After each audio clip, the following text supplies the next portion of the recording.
Y'all, the girls are fighting. The girls are fighting. Dr. Wendy Osefo and Mia Thornton are going at it on the gram as well as on the show. We're going to get into that.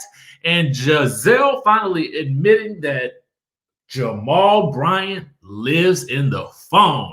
Let's get into it after this intro.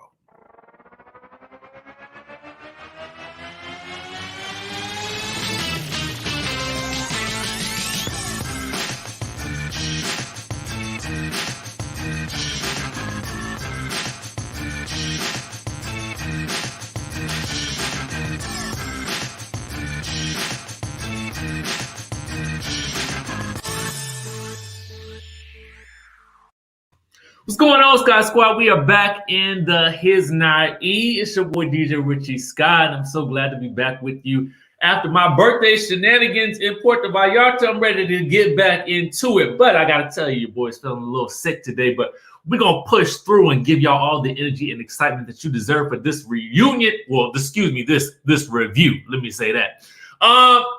We're gonna talk about Mia Thornton, Wendy Osefo going at it on the show offline about Strippergate. Then we got to talk about Gizelle Bryant and Jamal Bryant and whether or not he actually lived in the phone.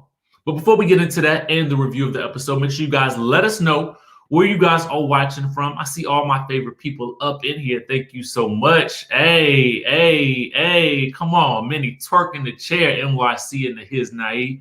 Come on now. Who else we got up in the building? St. Louis here, Sacramento, Houston, Solomon's Island, Louisville, Kentucky, Trinidad in the house, Jamaica, ATL, baby. Come on, Dallas, Texas. Be more in the chatterization. I see you. Columbia, South Carolina, Raleigh, Trinidad, Philly, New Jersey, Olive Branch, Philadelphia. Come on now, Brooklyn, Canada. Hey, we back in the house. We back in the house. We are back in the house, and I'm going to do what it do. Sick and all. Come on now. I got my little Starbucks right here. Hopefully, it'll get me energized. Tish P, thank you so much. Happy belated birthday from San Antonio, Texas.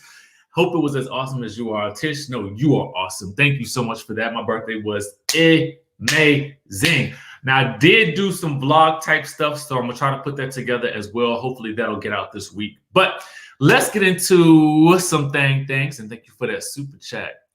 We got to talk about it. Your girl Mia and Dr. Wendy Osefo going at it on the Twitter and Instagram.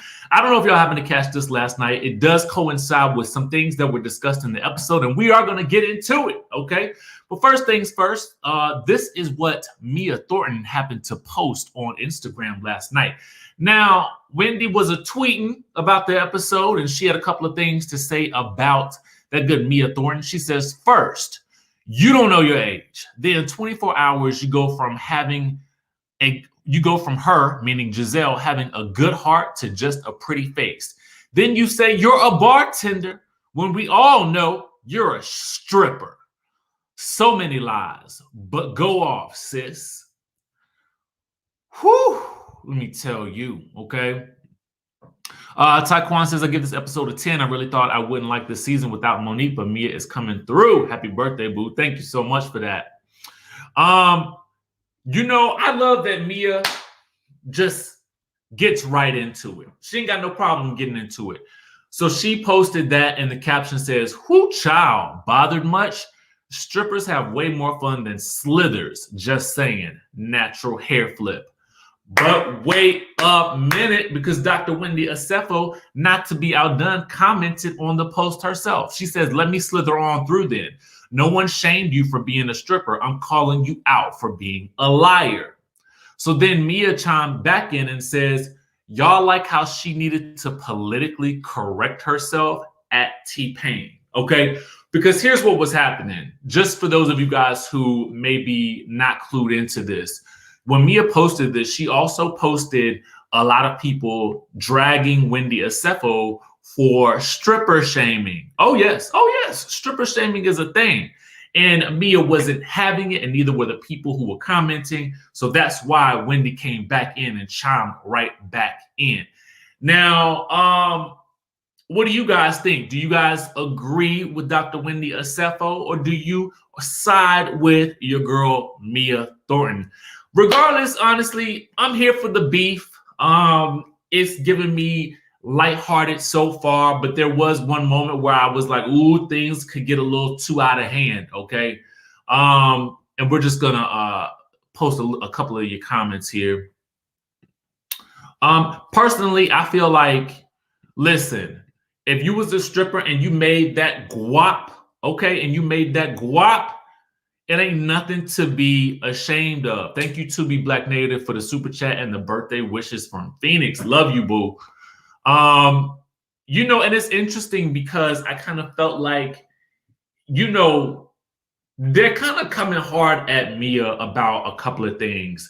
The vaginal rejuvenation, as well as this whole stripper thing that's come up in this episode. And we're going to discuss it more as we go on. So I won't spend too much time belaboring the point here. But, you know, people are split down the middle, Team Wendy or Team Mia. I like this beef. Again, it don't seem too deep yet. And hopefully it never gets too deep and they can just have a good sparring match throughout the season. The next thing that we got to talk about is your girl, Gizelle Bryant, doing some admitterization. Okay, now we're going to head on over to the Jasmine brand. And here's a clip from last night's episode of Watch What Happens Live featuring Gizelle Bryant. And Gizelle basically, she claims, okay, she claims, right, Vaughn, it's a shallow shade issue. I like that, Vaughn. We're gonna coin that term, shallow shade issue by Vaughn. Okay, I like that, Vaughn. I like it. I like it a lot. The headline reads on the Jasmine brand. Y'all go show them some love if you haven't already liked this post. Real Housewives of Potomac, Gizelle Bryant says Monique Samuels' binder helped her relationship with ex Jamal Bryant. Sure, Jan. Sure, it did. Okay, sure. Okay. She made it seem like they were able to get their stuff out on the table because of, no, first she said this. She said that she already knew everything that Monique had brought out in the binder, that it was old news. And Andy was like, well, how did it make your relationship better? She says that Jamal Bryant, you know, was deeply apologetic, and I'm paraphrasing, because of all that she had to go through because of what Monique had presented in the binder. And I'm like, girl, if you don't stop trying to spin this whole situation, but I guess she really got no choice. Now, I'm trying my hardest not to come down too hard on Gizelle, but when we talk about this topic, it really just chaps my butt a little bit because what I don't like is, as a viewer, I don't like it when you pee on my back and tell me that it's raining, okay? If you peed on my back, say it's pee, but don't say it's raining because I know it's not. I know it's pee. I know what that smell like, okay? And that's an analogy for those of you guys that don't get it. But I'm just like, it bothers me so much when you try to fool the audience into thinking something that just isn't true. Just simply say, you know what, that relationship didn't work out. I realized I was much better than him. And everything that Monique said in the binder was either true or not true. That's all you need to say. Because otherwise, when you try to concoct these cockamamie stories, you just make us as the audience mad, okay? You make us mad. You make us madder than that West Wing made Robin mad, okay? That's how mad you make us. But anyway, I digress. Let's get on into the episode because there's more for Gizelle because I ain't got to read her daughters will. I mean, I ain't got to read Gizelle, her daughters will. You know what I'm saying? Because can't nobody read Gizelle quite like Grace, okay?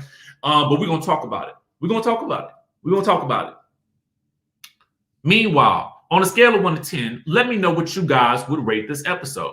Now, I'm going to rate it a 9.95. I'm going to rate it a 9.95 simply because last week was a 10, and I just feel like, I mean, it didn't give me as much, but it gave me the same thing I needed. I felt like it gave me the same thing I needed. And I just felt like I'm grading this on a higher scale, on a curve that's higher than I could any other show right now. Because to me, Potomac is the best, you know, in terms of the housewife shows that we got to go on right now, okay? So let me know in the chatterization what you guys will rate it, okay?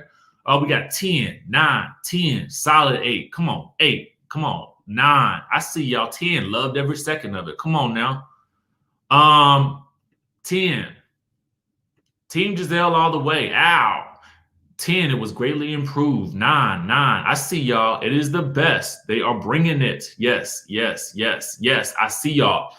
So with that being said, let's go ahead and get started with our review. Okay. We get the continuation of Gizelle and Karen and the sing argument. Okay. The ladies want to know what that means. Karen not really saying. Maybe she changed her mind about the read. I don't know. Mia steps in and says, Karen, I love you, but I'm just beating Gizelle, and I'm a good judge of character, and she has a good heart. To me, Mia was bringing the chaos and confusion that really Karen knows how to bring. Now, let me ask you guys a question. Do you think that Mia was being a flip-flopper in this situation, or do you think she was just trying to lighten the mood, as she was going to say later on? Let me know. Write down flip-flopper or lighten the mood. I just want to know what you guys think in the comment section down below. This pleases Gizelle, but Wendy is questioning Mia's motivations in her confessional. Like, why is Mia defending Gizelle and not having Karen's back? Karen goes into why she has an issue with Gizelle, and it stems from a conversation where Ray told Gizelle that her beauty is going to fade, and Gizelle told him, or told the camera, that Ray will be dead and in his grave before her beauty starts to fade. Now, that is not the only time she's going to make a reference to Mr. Ray dying. She's going to make another reference to him dying in just a minute, but we're going to get to it. Some people say flip-flopper, lighten the mood. Okay. Neutral, lighten the mood. Flip-flopper. Okay. I'm not mad at it. She was just doing a job. Come on, Jasmine. Just doing a job. Okay. Karen, Robin, and kind of jumps in the middle of the whole situation. Wendy and Karen shut her down. Now, we talked about this in the last, in a couple of videos ago when we talked about the preview for this coming episode. So I won't get into too much of it. But, you know, Karen does shade the fact that Robin is not getting married to Juan anytime soon. And we talked about that last episode as well. I'm not going to belabor that point anymore. But, you know, it's just a lot. Wendy wants to get back to her body. So she turns around and she, you know, talks about how she did get a butt done. Last time we saw, she said she didn't get a butt done. So we all kind of confused. Well, she didn't say she didn't get a butt done. She just wouldn't admit it until after Mia had already said she got her butt done too. So anyway, as they all leaving, Mia ends up getting Gizelle's phone number, which confuses Wendy again as well. Now, in the next scene, we finally get a package of Mia, okay, showing her home life and her background with Gordon, otherwise known as G, and they 3 kids. G seems to want her to balance time with work as well as balancing time with the kids. He wants her to do a better job. So we may see more of this coming up as we go along. I like Mia for this show, to be quite honest with you. I feel like we want people who have the lifestyle, that live behind the gates, that are boss women and, you know, are married to boss men as well. So to me, she fits the criteria of who should be on this show. So I like her. Okay. Candace is on the set of her pilot. Oh, Leandra, Gizelle's West Wing is a duplex. We're gonna talk about it. We're going to talk about it, Leandra. We're going to talk about it. Candace is on the set of a pilot for a show that's being shopped around. Her goal is to be taken seriously as an actor. And I will say, we are given the history of her acting to back it up. Because one thing I can't stand is when it's done for a storyline. But I generally believe that the things that Candace is doing are things that she is generally interested in. So I like it. She's playing a stepmom in a blended family in this pilot. She calls Chris because she's overwhelmed with homework from getting her MBA, acting, and studio work for her album. Now, again, this is something else that I like, because typically on these shows, when we get a housewife that is interested in singing, we never get an album. And I think that it is apropos that Candace is actually working on an album, because I feel like finally we get a legitimate musical storyline from one of these housewives versus just a single here, there, and everywhere. You know what I'm saying? Give me the album. I'm an album type of person. I am an album type of guy. I want the whole package. I like back in the day when I could open up the CD and pull out the little booklet and read who wrote the songs and all that. Give me all of that, okay? Give it to me, all right? We learned that Chris Bassett is now her husbander, meaning he is her husband and her manager, now that he has the time, okay? He admits that he has zero management experience and says that he manages Candace, not her career. And she says that she has to manage his mood swings. Now, in terms of the reality of the situation, here's what I would say. Yes, they gave us the location of where Candace lives, Upper Marlboro, right over there, okay? Over there, down to the street. She did drop a music video for Drive Back, her new single. I have not seen the video. I will check it out and we'll talk about it, at some point. But, congrats to her for definitely going after it. And I tell people that all the time, like, if you're going to do music on these shows, do it. But in terms of having Chris as her manager and he don't have no managerial experience, I would, and this is no shade to Chris, but in these situations, it generally does not work because you have to have, you want a manager who has industry connects. You don't want a manager that's also, that has no experience in doing any of it if you really want to take your career to the next level. Now, he may surprise us all, to be honest with you, but I just feel like having your husband who has no musical experience, no contacts in the industry or nothing, I don't really think that's the best idea. And I just don't think it's going to work. But in terms of a storyline for this show, it makes sense. And I give it to you because it's going to cause some friction. Okay. Adrian says Karen wasn't making that a light moment. She was spilling Baltimore tea about Gizelle checking into a mental institution because she was stressed from Jamal's cheating, then married him anyway. Well, thank you for that, Adrian. You just literally broke all that down. I was actually trying not to say some of that because that is what I had heard as well. So there you guys have it. Shout out to you, Adrian Robertson, boo. And thank you for the super chat as well. So that is the story that I have heard as well. And I guess what Karen was, as we'll see later, Karen regretted going so hard at Gizelle. And I think in that moment, since she didn't want to go into the Sing Sing thing, I think that basically what she was doing was backpedaling on that comment. So I do think that you're right about that. And thank you for the super chat, boo. Now, okay, let's get back to it. Mama Sheila comes to visit Ashley and baby Dean. She discusses how far her mom and Michael are coming along. And she also notes that Michael is answering her calls on the first ring now. I didn't like this scene. I didn't like that she said that because I felt like she, for so long, had been okay with getting the bare minimum from this man. Let me tell you something.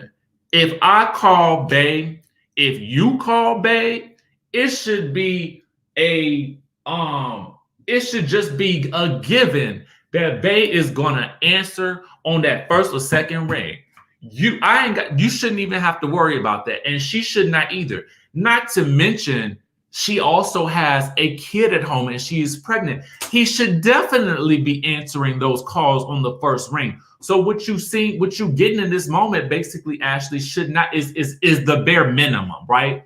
That's the bare minimum that you should be getting. So it bothers me that she was so happy about that. Like, that's not two steps. That's a given. He should be doing that. You the mother of his child and you expecting another child. He should be calling you. But I digress on that one because I can go down a rabbit hole on that. Anyway, they discuss having Daisy around, who is the nanny, who is part-time. And the mama want to know if she glad that Daisy ain't hot to trot because she think that Michael might be looking at the nanny. Okay. Which I thought was kind of a diss to Daisy. But anyway, they start talking about Ashley's lack of a sex drive and how God gave her more than one hole. Now, I was a little bit, now listen, let me tell you something. I'm not, talk about sex don't really gross me out or nothing like that. And I like to consider myself, you know, pretty open when it comes to any type of sex you want to do. I think you should be in terms of your marriage, your relationship. I think you should do it all. But it's interesting that, you know, when I compare, you know, Ashley's reaction to Mia getting vaginal reconstruction and her associating it later with being a stripper to Ashley confessing to us and the world and her mom that she has a couple of different holes that she can utilize, I just felt like it's a double standard there, right? So I feel like if you are fine with telling us that you getting it done in the holes, okay, she didn't say the booty hole, but she did say she got some other holes that can be used. I just felt like you can't really be, I mean, why are you judging Mia and her vaginal reconstruction? I didn't get it, but that's just me, and maybe I'm reading too deep into the situation. That's it, okay? But it was a lot. I wasn't expecting that in that scene. Robin heads to Gizelle's West Wing, and it's her first time seeing the house. Kudos to Robin for being honest, because I was going to bypass how the house looked, because I'm trying something new with Gizelle in my mind. I'm trying to overlook some of the things that she does that really bothers me. But I was pleased that Robin in her confessional could be honest and basically say that the inside looks great, but the outside look a mess. Okay.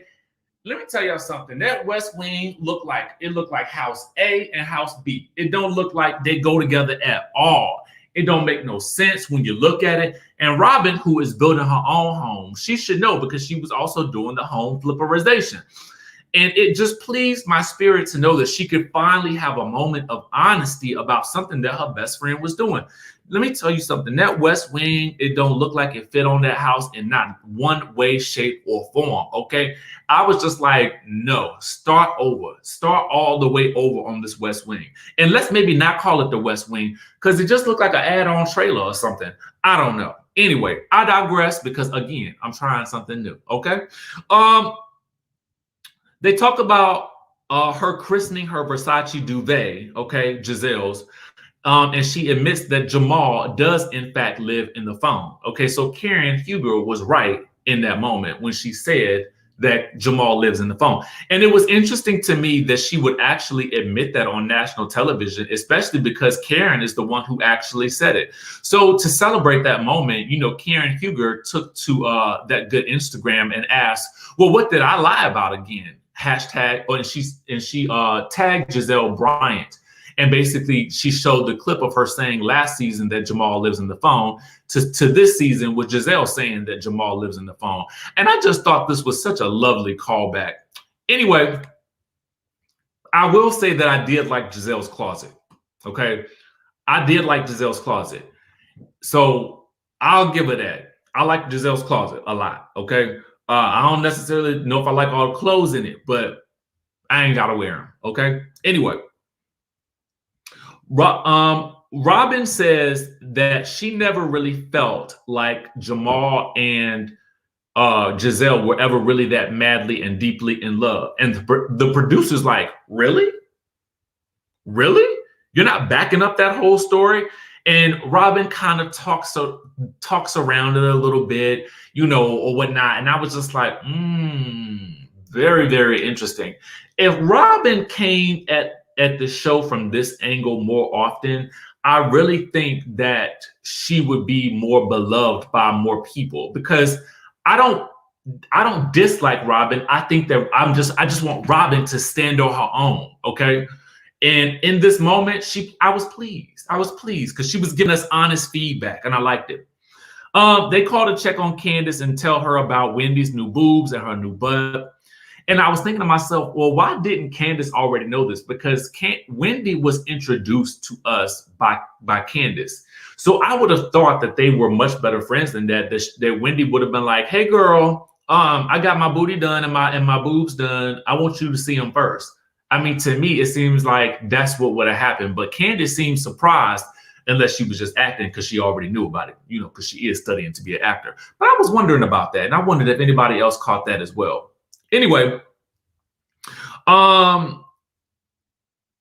what else happened? Oh, Robin talks about how Wendy didn't admit to the having a butt job until Mia mentioned hers.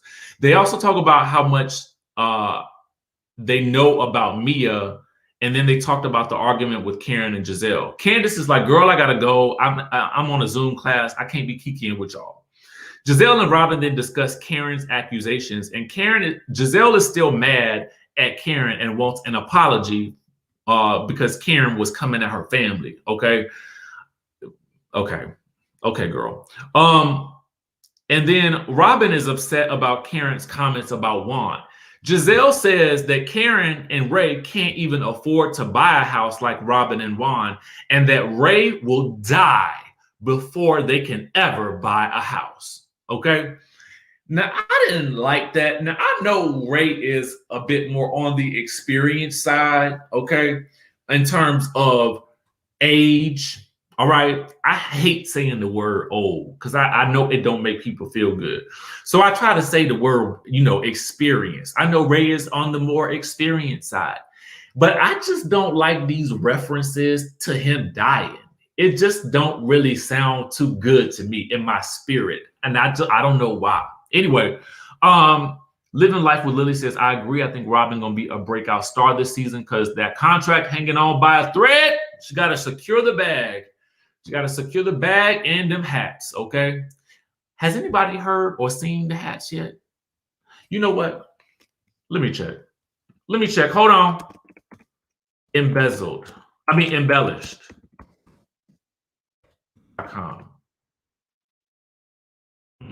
I can't find it. Can somebody tell me the name of the website for Robin's hats? Because I can't find them, okay? If you see it in the chatterization, let me know, okay? Okay. And I hope it won't for a storyline because that bothers me too. At Karen's house, they making the bed. He doesn't know why they have to have all these pillows, and we get a flashback of Karen talking about how she was humping the pillows when she want to have some sexy time by herself. They start talking about Karen and Gizelle's argument, and Karen feels bad for going in as hard as she did. She feels like Gizelle is misdirecting her anger at her and not at Jamal. She believes that Gizelle is hurting, and so she's going to have a love party and invite all the ladies, Candace and Gizelle included. Okay? Did somebody get that website?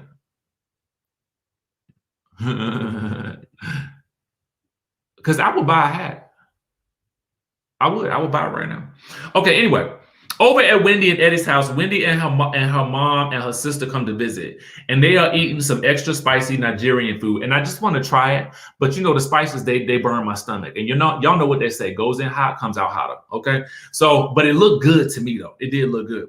Anyway, Wendy's mom, she too would like a boob job, but she wants Wendy and her sister to pay for it. Okay, Wendy then announces, oh, she's giving them to December to get the boobs, or she gonna sue the family. Okay.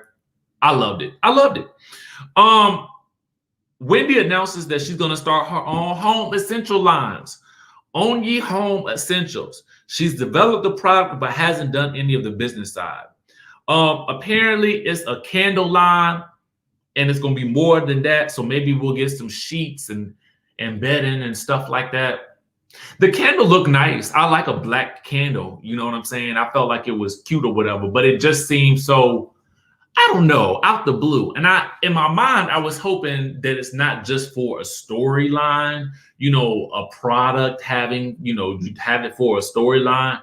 Side note, speaking of products, did y'all see Dr. Jackie's commercial in the middle of the show?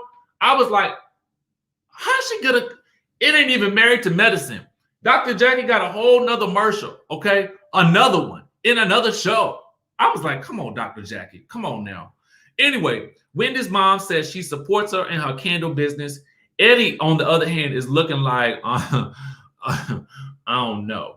But Wendy says she's already put a couple $1,000s in, and she needs 20,000 more. Okay, let's talk about it. E-commerce, the 101.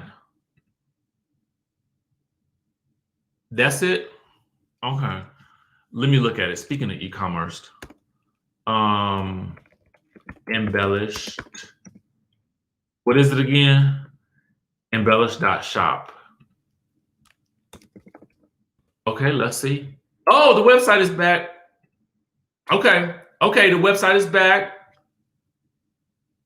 Oh, yes. The hats are back. You can now pre-order some hats. All right, y'all. The website is back up. Go get your hats. I'm gonna get mine and I'm gonna wear it on the show. I'm gonna wear it on here. Okay. Anyway, I digress. Thank you for y'all bringing it up because I got to get my hat. Now, Wendy needs $20,000 more for these candles. And I'm thinking to myself, you can go onto the Shopify, okay, and you can design your own candle from the Alibaba or from the, they have all these companies that you can get your that you can do your candle stuff, and you ain't got to spend $20,000. What are you making for $20,000? Are you making your own? Like, are you patenting your own candle? Like, what are you doing with this $20,000? You don't need all that much. Okay. Anyway, Ashley is on the phone trying to get her placenta pills when Karen shows up. She brings Ashley a gift and wants to move forward with Michael and Ashley. Karen doesn't want her issues with Gizelle to affect the rest of the group. Ashley wants to know what Sing Sing is. Okay. Karen goes all around the world and trying to explain to Ashley that she was just trying to lighten the mood. Now, Karen, the queen of chaos and confusion, you know I love you, but girl, you know your response to her did not make any sense at all. You should have just simply said, you know what? I was referring to what I had heard on the streets about her, and maybe I went too far with what I was saying. I would have appreciated that a lot more because, again, I value, hey, I made a mistake. I effed up. I said more than I probably should have in that moment, and I feel bad about it. I prefer when people say that type of thing, because then when you try to tap dance and toe dance around something, it just makes me feel like you trying to pull a wool over my eye. And Karen, I know you're not trying to pull a wool over my eye, girl. Okay. So I'm gonna need you to go ahead and admit what you was doing and you just felt bad about it, okay? Angel says Robin's hats is at Chicken Wings and Things check cashing on the corner of GTF. Angel, you so crazy, girl. Queen says, happy birthday, Richie. Love you. Hope you had a great trip. I had an amazing trip. Amazing trip. Okay.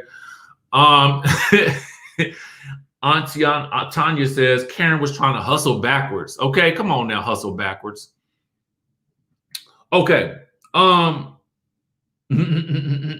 Baby Dean comes out and sees Karen and starts to cry. Karen, at this point in time, decides that she's going to boot scoot and boogie on up out of there because the way Baby Dean is looking at her is a little scary. Okay. So she heads on out. And Ashley says that Dean doesn't recognize a new face coming over to their house. Then she shades Karen and says, actually, Karen always has a new face. I don't know if y'all happen to catch that little bit of shade because it was thrown into the edit mix right at the end of that scene. Okay. Now over in Upper Marlboro, and I only noticed because, again, it was on the screen. Okay. Candace receives Karen's invite to the love lunch. She doesn't know if she wants to go because she needs Karen to acknowledge her pain from her fight with Monique. Okay. Now at Karen's house, she's preparing for the Love Shack party. Gizelle, we find out, is not going. Robin is not going because Gizelle is not going. I mean, because Juan don't want to go. Okay. Because Juan don't want to go because Karen be too close to spilling some alleged tea on him. Okay. Because Karen know, but she just ain't telling us yet. Okay. Karen says that she's not surprised that Robin is not coming because Robin is so far up Gizelle's bush. Okay. Gizelle is eating with her daughters, and we learned that Grace has failed her learners twice. Don't worry, Grace. Keep trying, girl. You'll get it.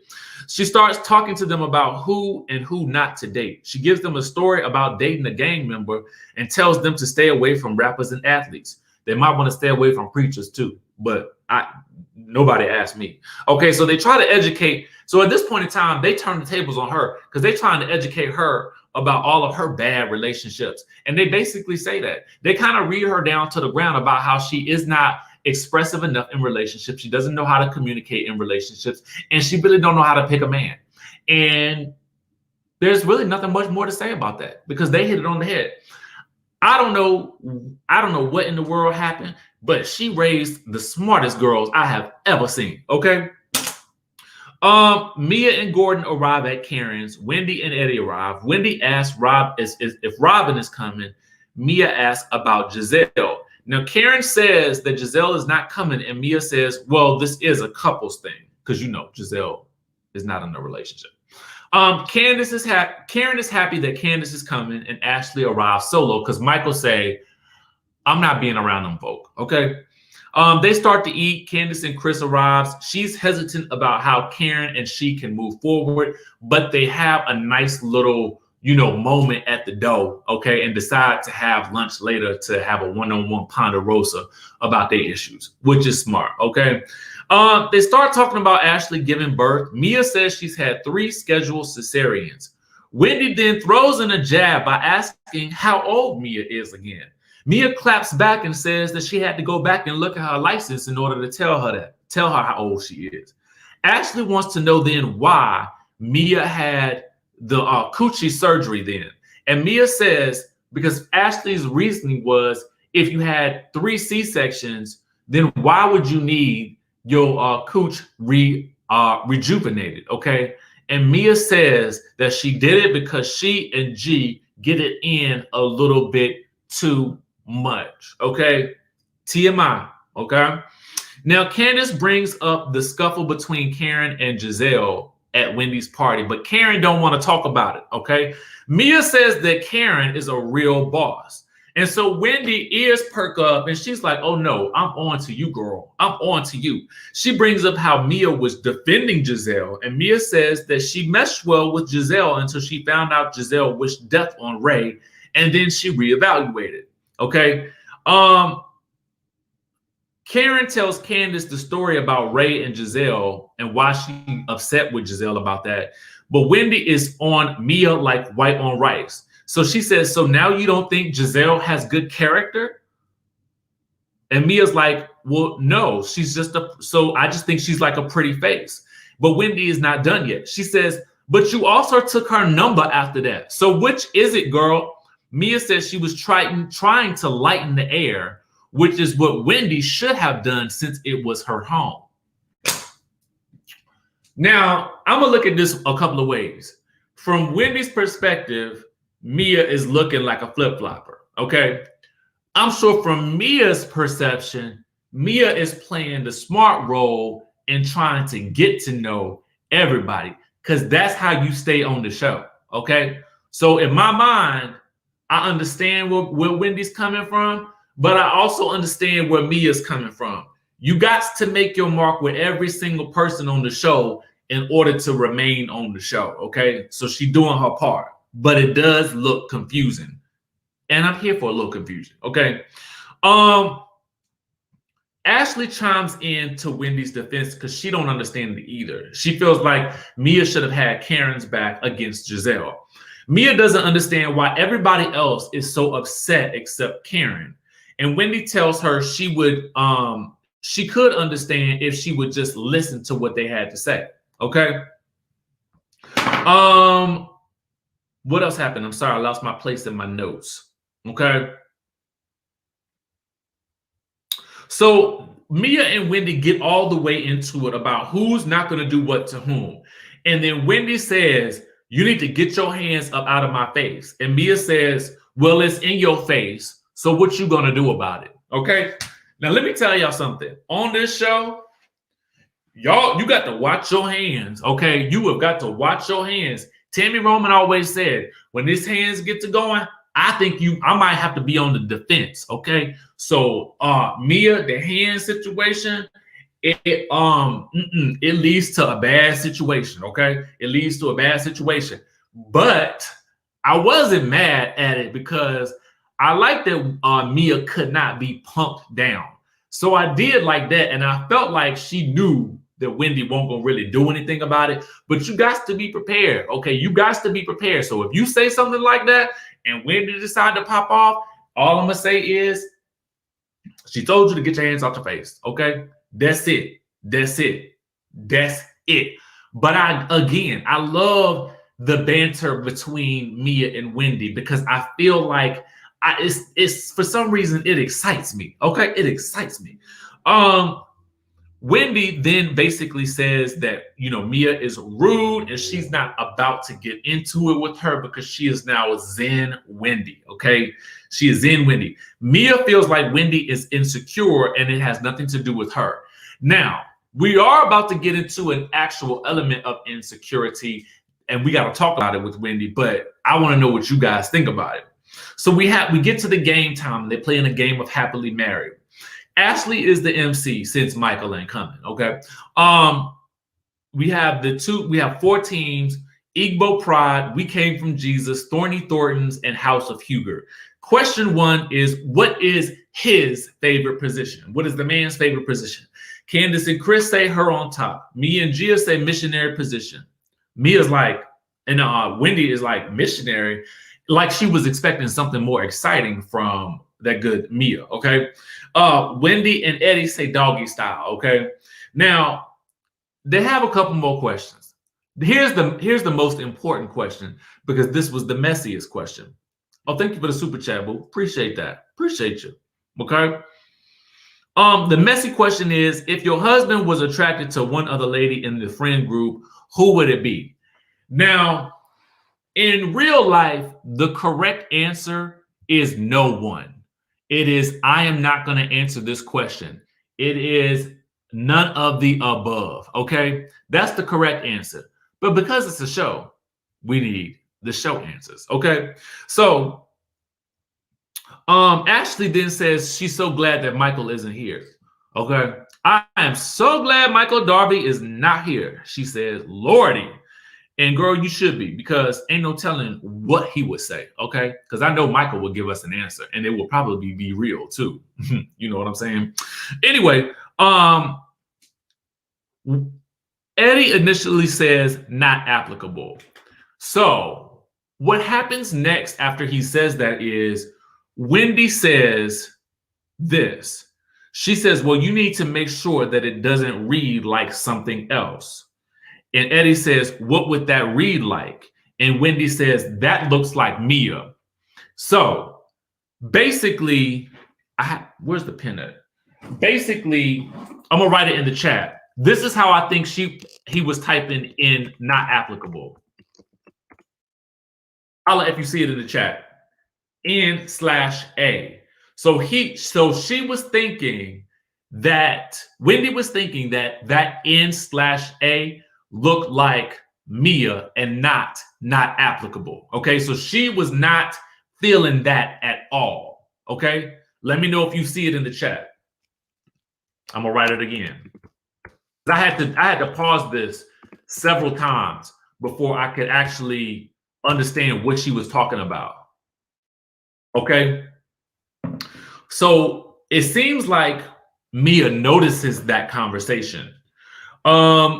Mia and G say that that he would choose Karen Huger, which is actually a good answer since Karen is Mia's friend. Candace says that Chris Bassett would either choose Mia or Gizelle, and Chris Bassett says Gizelle. Now, they did a little flashback where they talked about how Gizelle and Chris is always cooking for Gizelle, and Gizelle always asking about Chris's cooking. And I'm like, Candace, you better watch out, girl. You better watch out. But I don't think it's anything serious. I don't think it's nothing serious. Karen says Mia, but then Ray says Katie Rost. Okay, Katie Rost. I was like, well, first of all, Ray, Katie is not on the show no more. Okay, Katie not on the show. But clearly, Ray, had some previous thoughts about Katie, okay? He had some previous thoughts about Katie. And so when we get a flashback, we see the flashback of Katie jumping up and down and shaking them boobies with Ashley, you know, in the nude with the tassels on it, okay? So that's what Ray was remembering, them tassels, okay? That's what Ray had on the brain. I was like, Katie, okay. Well, Katie did used to be a model, y'all, to be honestly, and Katie is beautiful. I'm no shade of disrespect, but it just caught me off guard because I was like, Katie, she ain't even here. She don't even go here, okay? So I ain't mad at it. And fun fact, Katie used to date Russell Simmons back in the day.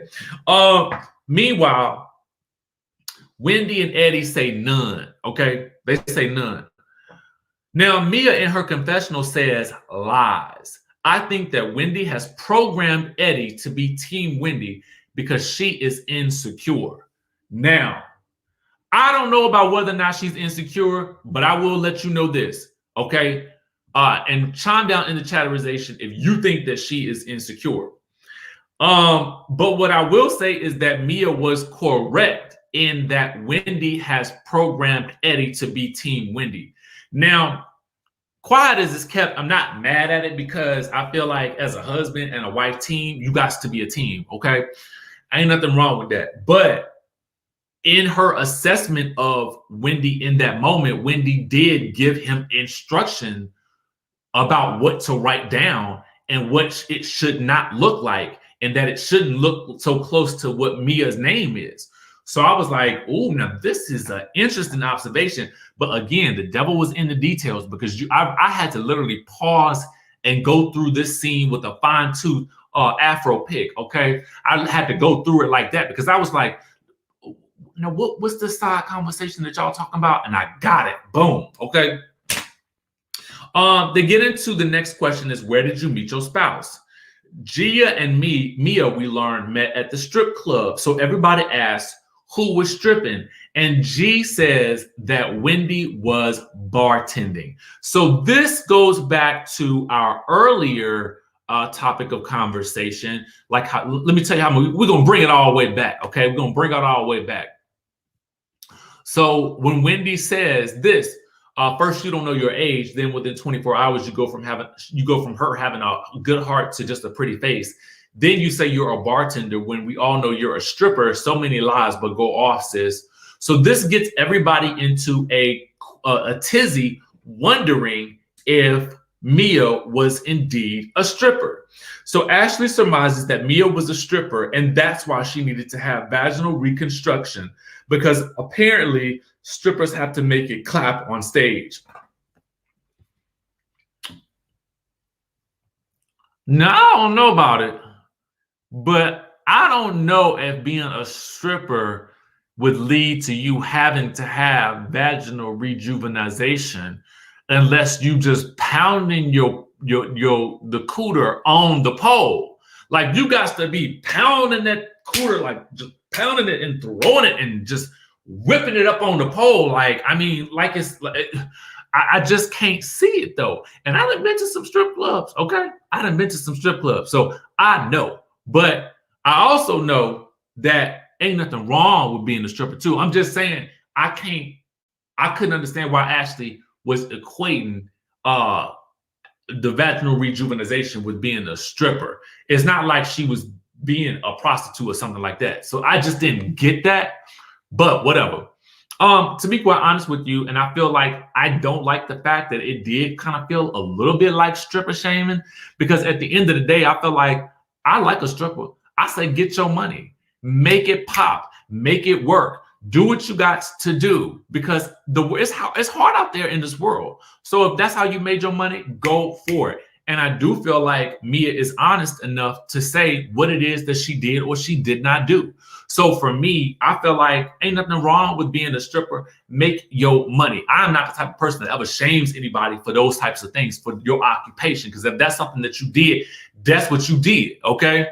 I just didn't get that equivalency between, you know, her needing a vaginal reconstruction or rejuvenization to her being a stripper. Because again, she would have had to been pounding the thing on that pole, like pounding, like you know. But I don't know.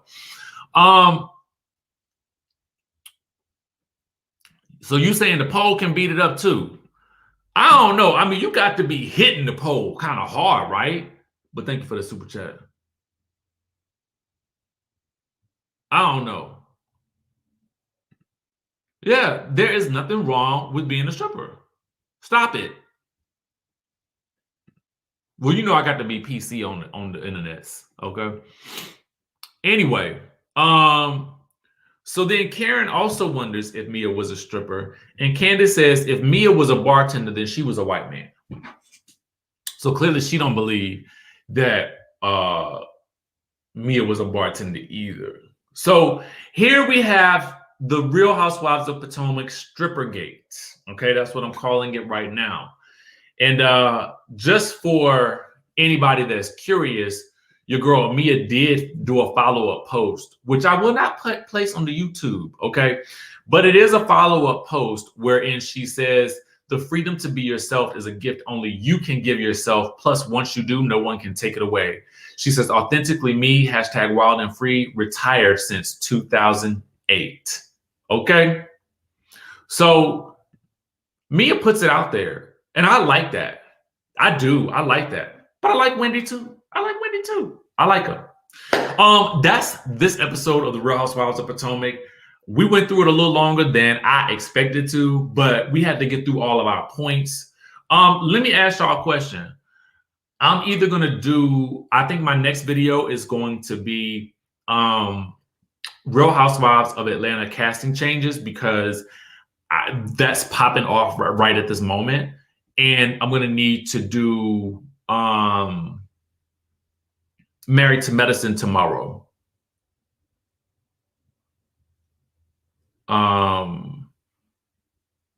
To be Black Native says, yes, I agree. What does it have to do with the poll? Yeah, I didn't get it.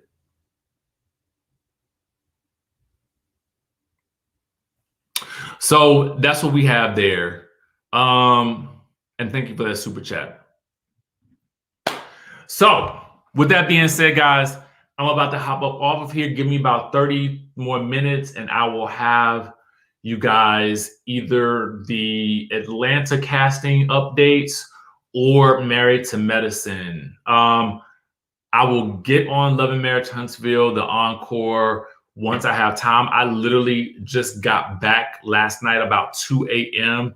I had to watch Potomac this morning in order to do the recap on Good Day DC. And then I literally jumped off of there, started prepping for this video for y'all. So I need just a second to catch up on some things as I, to get back into the swing of things. So